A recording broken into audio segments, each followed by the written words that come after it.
আমার জন্য যে গোলাপ তুমি তোমার ডায়েরির পাতায় লুকিয়ে রেখেছিলে, তার সুগন্ধ আমি কখনো পাইনি। তোমার ওই গোলাপের মতোই আমিও জীবাশ্ম হয়েই রয়ে গেলাম তোমার জীবনে। তবু ভুলতে পারিনি তোমায়, এক মুহূর্তের জন্যও নয়।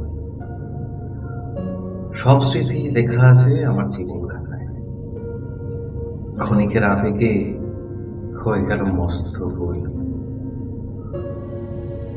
অবশ্য সময় দিয়েছে তার মাসুল। কপালে লাল টিপ, পরনে সবুজ শাড়ি, আর তোমার শঙ্খরাঙা হাতে জল করছিল কাঁচের চুড়ি। আমি মুগ্ধ দৃষ্টিতে তোমার দিকে চেয়েছিলাম। এমন সময় তোমার ওই কাঁচের চুড়ি কখন যে হয়ে গেল ধারালো ছুরি, তা আমি বুঝতেও পারিনি।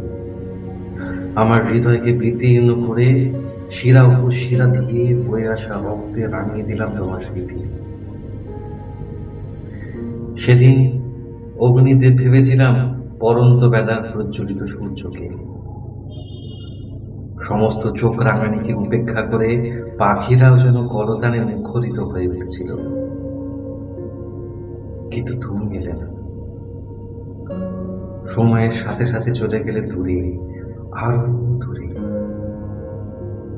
শুনেছি তোমার মস্ত ঘর, সেখানে তুমি সুখেই আছো। শুধু আমার আর ঘর বাঁধা হলো না।